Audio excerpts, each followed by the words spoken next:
Have you ever felt like the whole world was trying to put you in a box? Have you ever been told, "You are too different. You don't belong here. You will never succeed"? Imagine standing there, full of dreams, but hearing only rejection, only laughter, only doubt. Would you walk away, or would you stand your ground and fight back? My amazing friends, today, I invite you to open your heart, because this story, this story, will change the way you think about yourself, about dreams, about English, about everything. Today, you will hear the story of a boy who was told he would never make it because of how he looked, how he spoke, how he sounded. A boy who did not have perfect English. A boy who faced rejection after rejection, not because he wasn't talented, but because the world could not see beyond his accent, his face, his roots. But you know what? That boy didn't quit. That boy didn't try to become someone else just to fit in. No, my friends. He became stronger. He became faster. He became greater. He became Bruce Lee, the legend who kicked down every door that tried to shut him out.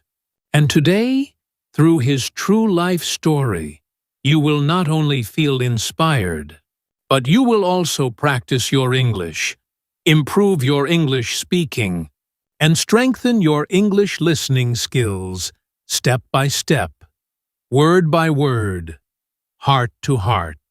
This is Learn English with Stories 365, where we don't just learn English, we build dreams. So take a deep breath, sit back, and get ready to discover. You don't have to sound like a native speaker. You don't have to be perfect. You just have to be powerful, just like Bruce Lee. Are you ready, my dear learners? Let's begin. Part 1. A fighter is born. Sometimes legends are not born in palaces.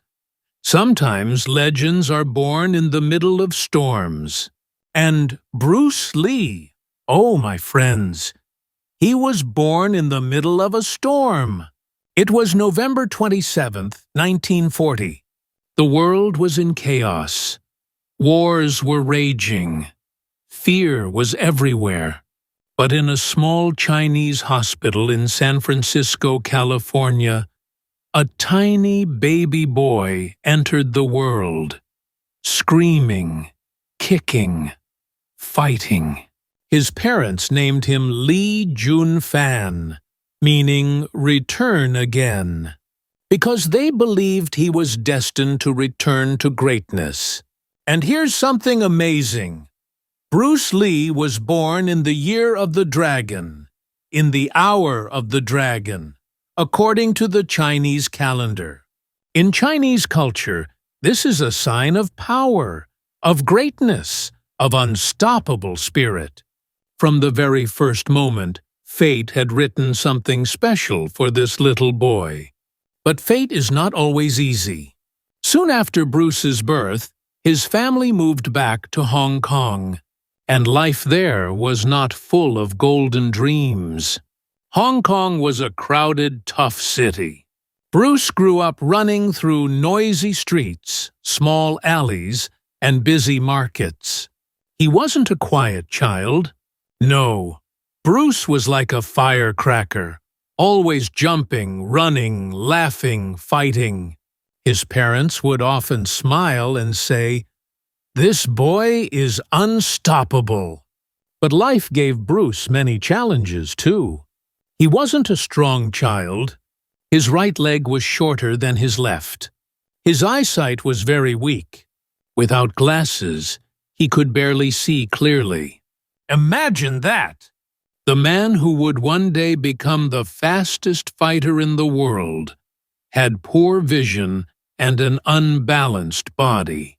Was he afraid? Did he cry? Did he say, "I can't"? No, my friends. Bruce decided, if my body is weak, I will make it stronger.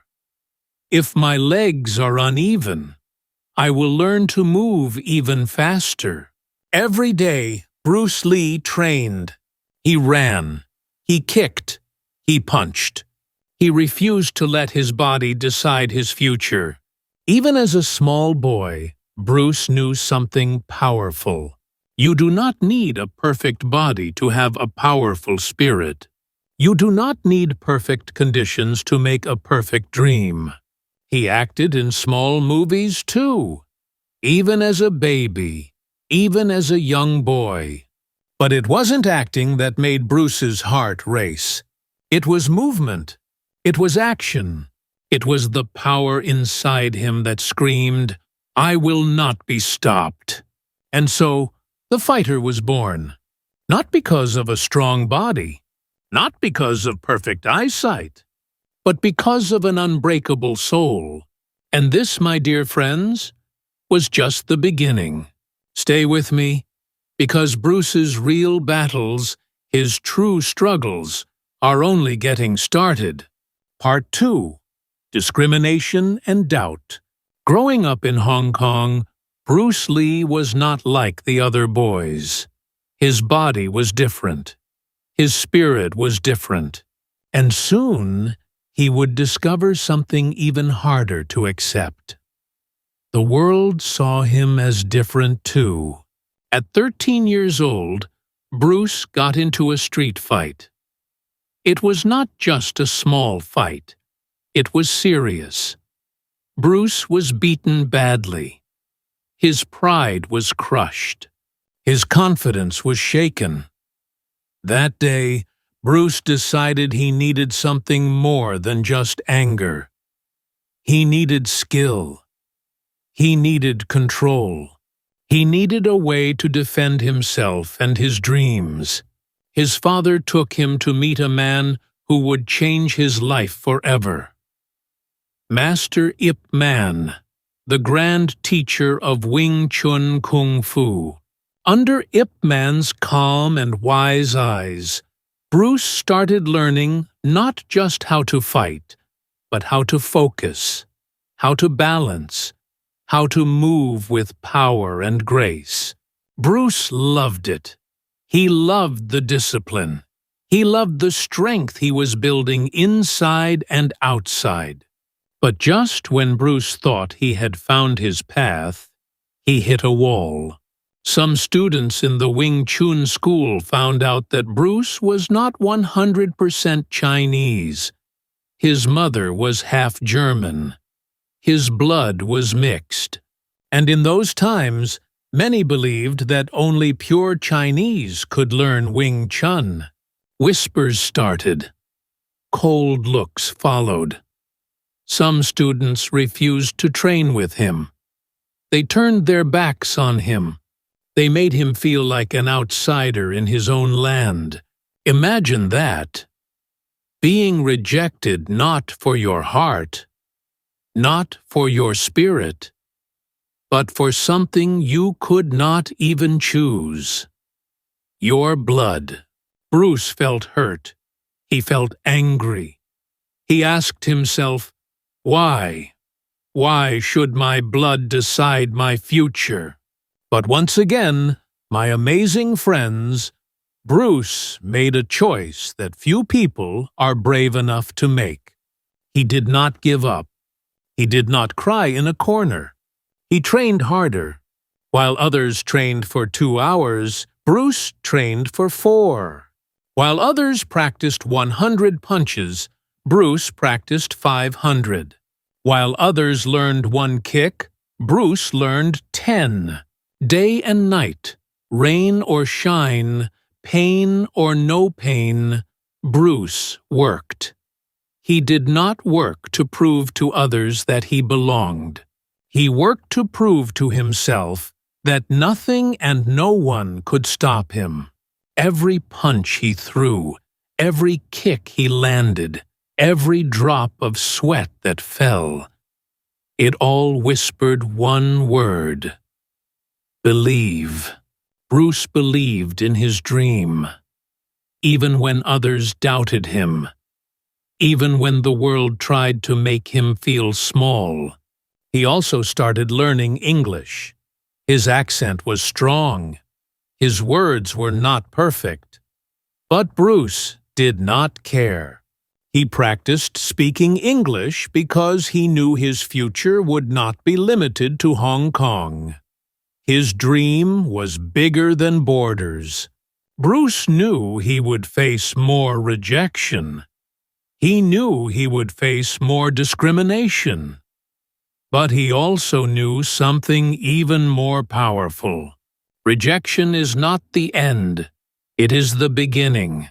The world might not open the door for you.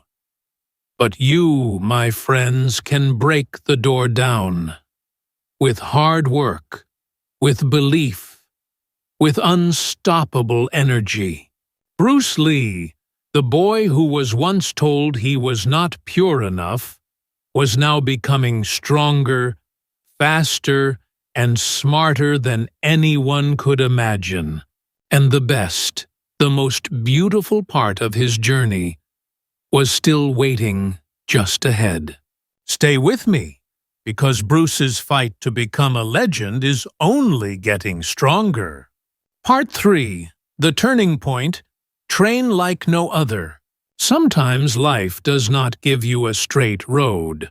Sometimes it gives you mountains, storms, and broken paths. And my friends, Bruce Lee did not find an easy road. But he found something better. He found his true strength. After facing rejection from his fellow students, Bruce had two choices. He could feel sorry for himself, or he could transform himself into something the world had never seen before. And Bruce chose the second path.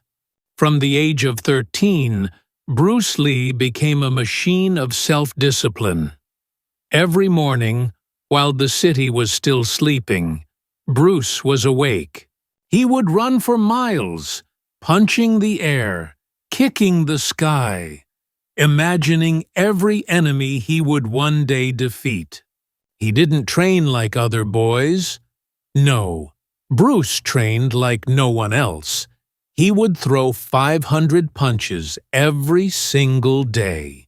He would practice 1,000 kicks until his legs felt like they were made of fire. He would stretch until his muscles screamed, but he smiled through the pain. Because Bruce knew that champions are not born. Champions are made. Punch by punch.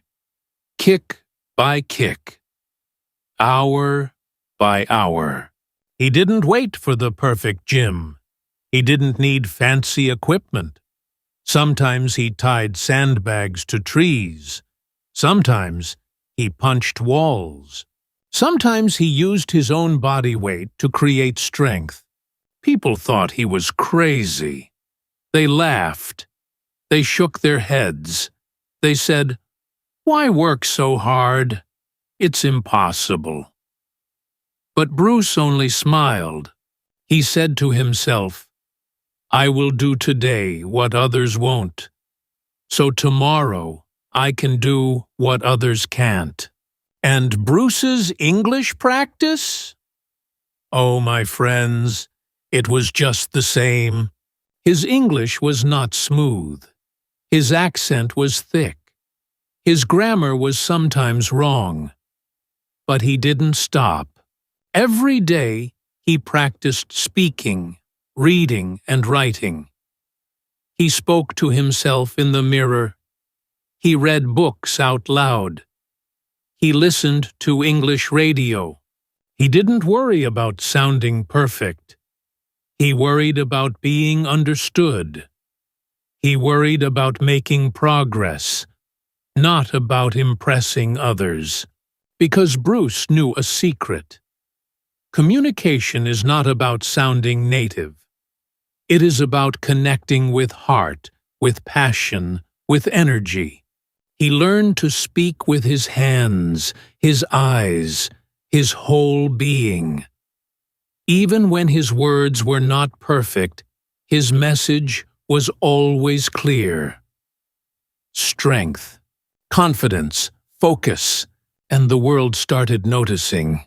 In Hong Kong, Bruce's reputation grew. He was not just another street fighter anymore. He was something different. He moved like lightning. He hit like thunder. His kicks were so fast that cameras could barely capture them. Some even had to slow down the film just to show his movements clearly. Bruce didn't just train his body. He trained his mind. He studied philosophy, psychology, even dance. Yes, dance. Bruce became a champion cha-cha dancer because he believed that rhythm and balance were part of fighting too. He created his own way of thinking about martial arts. No more strict traditions. No more copying the old masters. Bruce said, "Absorb what is useful. Discard what is not. Add what is uniquely your own." And this philosophy, my amazing friends, is also true for learning English. Absorb what is useful. Discard what confuses you. Add your own style, your own voice, your own heart. Bruce was preparing himself not just for fights on the street. He was preparing himself for the battles of life. The battles where you have to fight not with your fists, but with your spirit. One day, Bruce looked at the sea and said, "Be water, my friend. Water can crash. Water can flow. Water can adapt. Water can become anything." This simple but powerful idea became Bruce's life motto, and it can be yours too. Be flexible in your learning. Be strong in your dreams. Be soft enough to learn, but hard enough to never give up. By the time Bruce was 18, he had become a master in movement, a master in focus, a master in belief. But deep inside, he knew he had one more mountain to climb.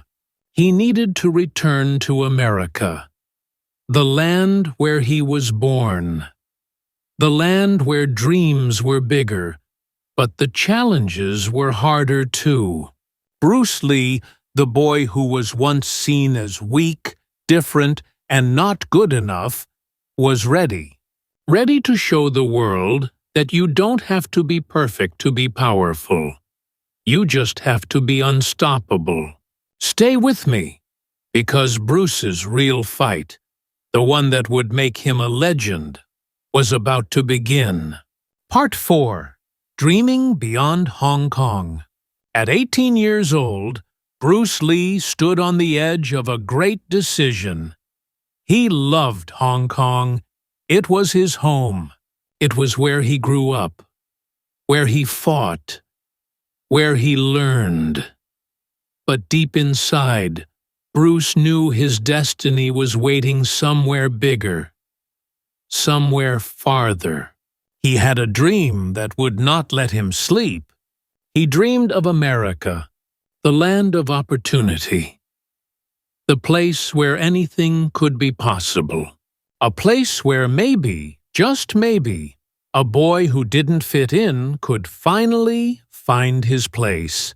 And so, with a small suitcase, a few dollars in his pocket, and a heart full of fire, Bruce Lee boarded a ship to Seattle. Alone. No family. No guarantees. No promises. The journey was not easy. Every wave that rocked the ship, every long, empty night on the sea, Bruce whispered to himself, "Be strong. Be water. Keep moving forward." When Bruce arrived in America, he felt excitement, fear, and wonder all at once. The streets were wide.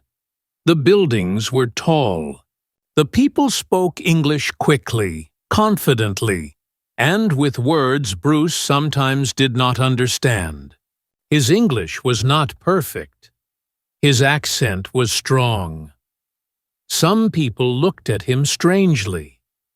Some laughed. Some even spoke to him slowly, as if he were a small child. At first, it hurt. At first, Bruce felt small again. But he remembered his training. He remembered that rejection was not the end. It was the beginning. Bruce found work teaching martial arts. At that time, many believed that Chinese martial arts should only be taught to Chinese people. But Bruce refused to accept those old rules. He believed that knowledge should be shared. Dreams should not be locked inside traditions. He taught everyone, Chinese, Americans, African Americans, white Americans, anyone who wanted to learn. Bruce didn't see color. He didn't see borders. He saw students. He saw hearts. He saw potential.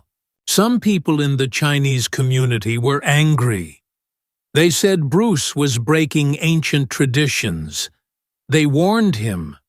They threatened him. But Bruce only smiled, and he said, "The heart knows no race. The spirit knows no borders." At the same time, Bruce continued working on his English. He taught during the day. He studied at night. He spoke whenever he could, even if his words were not perfect. He made mistakes. People corrected him. Sometimes they laughed. But Bruce never stopped. He knew that communication was about connection, not perfection. Bruce started developing his own style of martial arts. It was not just about fighting. It was about expressing yourself honestly, with no fear, no hiding. He called it Jeet Kune Do, the way of the intercepting fist. But it was more than fists. It was philosophy. It was life. Absorb what is useful, discard what is useless, and add what is uniquely your own. Bruce lived these words every day. In his training, in his teaching, even in his English. He didn't want to sound like everyone else. He wanted to speak his truth, in his own way, with his own voice. And my amazing friends, that is a lesson for all of us. In English, in life, in dreams, you do not need to copy anyone. You need to become your best self. Bruce Lee's dream was growing bigger. Hollywood was calling. A place where stars were made. A place where hearts were often broken. Bruce knew the road ahead would not be easy. But he had something stronger than fear. He had faith. Faith in himself. Faith in his dream. Faith that no accent, no color, no rejection could ever break his spirit. Stay with me, my friends, because the real test, the real battle, was about to begin. And Bruce Lee was ready. Ready to show the world what unstoppable really means. Part 5. Hollywood Heartbreak. Bruce Lee had a dream bigger than oceans, bigger than mountains. He dreamed of becoming a star in America. Not just a martial arts teacher, but a true actor, a storyteller, a bridge between East and West. He wanted to show the beauty of Chinese culture to the world. He wanted to inspire people of every color, every language, every dream. But dreams do not come easy. Dreams are tested. And Bruce Lee's dream was tested harder than he ever imagined. When Bruce arrived in Hollywood, he felt like a stranger in a strange land. Movie studios were full of tall, handsome men, with blue eyes and perfect American accents. Casting agents looked at Bruce and saw only one thing: difference. They didn't see his talent. They didn't see his power. They didn't see his heart. They saw only his face.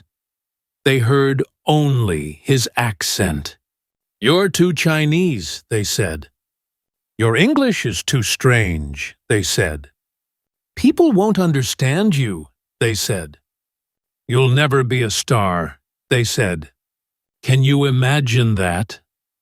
Having a dream so strong it keeps you awake at night, only to be told again and again, "You don't belong?" Bruce was heartbroken. He had trained so hard. He had crossed the world. He had believed so deeply. And now, doors were closing everywhere. But Bruce Lee was not a man who gave up. Not when he was rejected from Wing Chun. Not when he was laughed at for his English. Not now.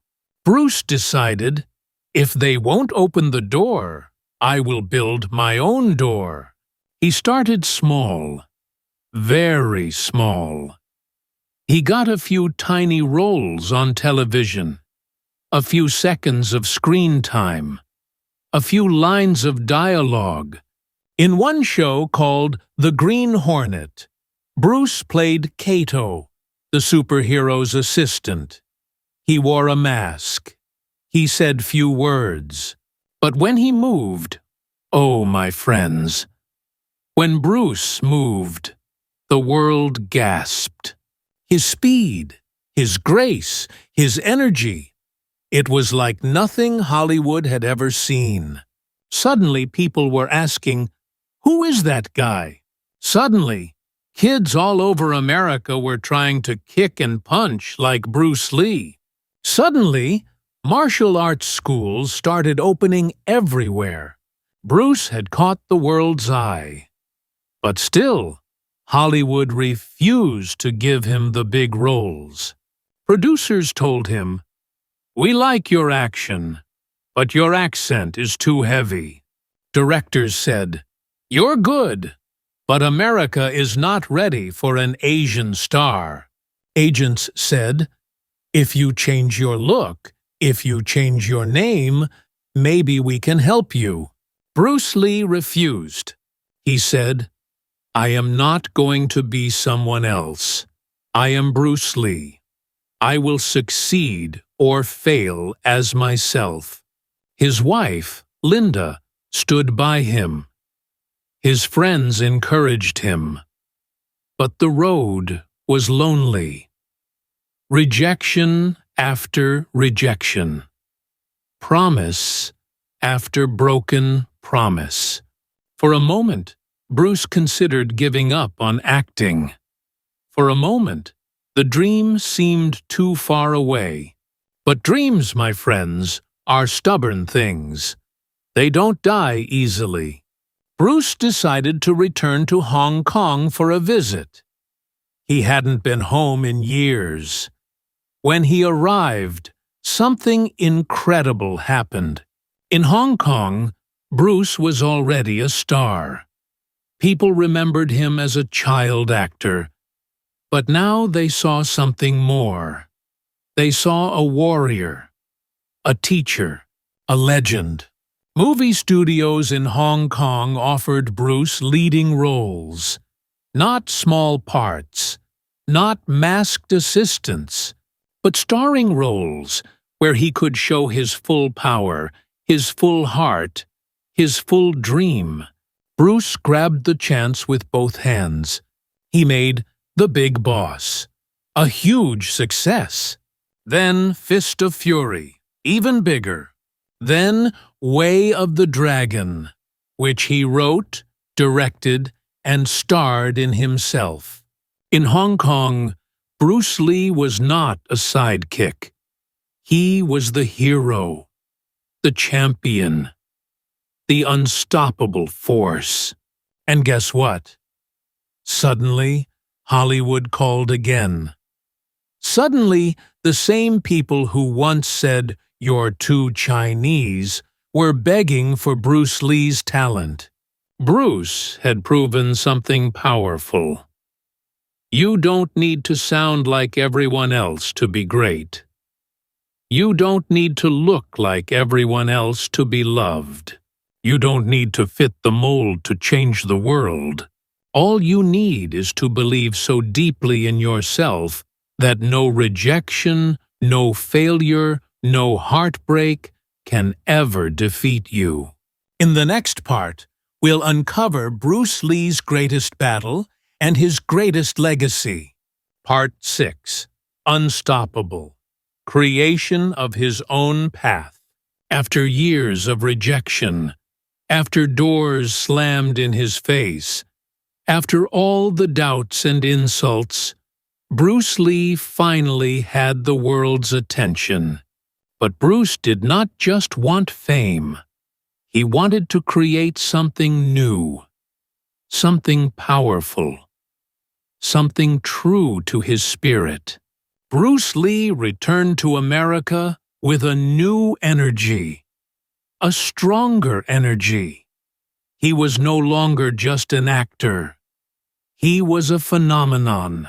Everywhere he went, people recognized him. Children wanted to be like him. Adults admired his power. His movies were breaking records. His moves were faster than anything people had ever seen. His style was different, fresh, real. But Bruce was not satisfied with just being famous. He wanted more than that. He wanted to teach the world. He wanted to break barriers between East and West. He wanted to show that martial arts were not just about fighting. They were about life, about philosophy, about expressing yourself honestly and without fear. Bruce worked day and night.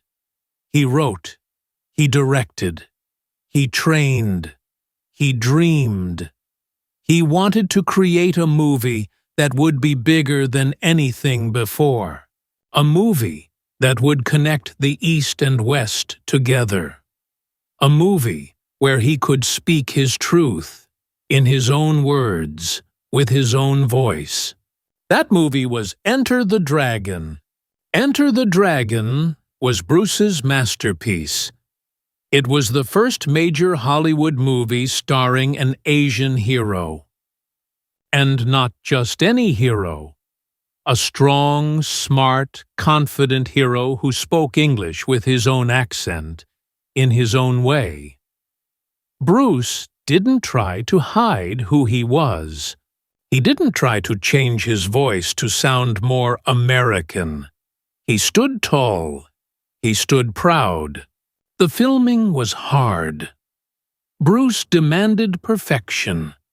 Every kick, every punch, every scene had to be real, full of energy, full of life. He pushed himself harder than ever before. He even choreographed the fight scenes himself, creating a style of action that would change the world forever. But Bruce was not just fighting in the movies. He was still fighting against old ideas. Some Hollywood producers still doubted him. Some people still made jokes about his accent. Some said he was too intense, too serious. But Bruce didn't care. He knew what he was building. He was building a bridge between cultures, a bridge between dreams. Enter the Dragon was finished. And when it was released, it was an explosion. Audiences around the world were amazed. They cheered. They screamed. They stood up from their seats. Bruce Lee was not just a movie star. He was a revolution. For the first time, millions of people saw an Asian hero who was not a sidekick, not a servant, not a joke, but the main hero, the unbeatable champion. Bruce proved to the world that you do not have to sound like a native speaker to be powerful. You do not have to change who you are to be successful. You just have to believe. You just have to work harder, dream bigger, and never, ever give up. But Bruce's story was not finished. Just as he reached the peak of his fame, life had one more cruel twist waiting. One more heartbreaking test. My friends, stay with me. Because Bruce Lee's final lesson, the most powerful lesson of all, is still to come. And it will touch your heart forever. Conclusion. Legacy and reflection. Bruce Lee's life was a flash of lightning. Powerful, brilliant, unforgettable. But like lightning, it ended too soon. On July 20th, 1973, just before the worldwide release of Enter the Dragon, Bruce Lee passed away at only 32 years old. His death shocked the world. It broke millions of hearts. It left a hole that could never be filled. But my amazing friends, Bruce Lee's story did not end with his death. No, it was just the beginning. His spirit, his philosophy, his unstoppable energy, they live on. Every time someone dares to be different, every time someone speaks with confidence even when their English is not perfect, every time someone refuses to give up after being rejected, Bruce Lee lives again. Bruce taught us that true strength is not about muscles. It is about spirit. True success is not about sounding perfect. It is about speaking your truth with courage. True greatness is not about where you are born or what you look like. It is about what burns inside your heart.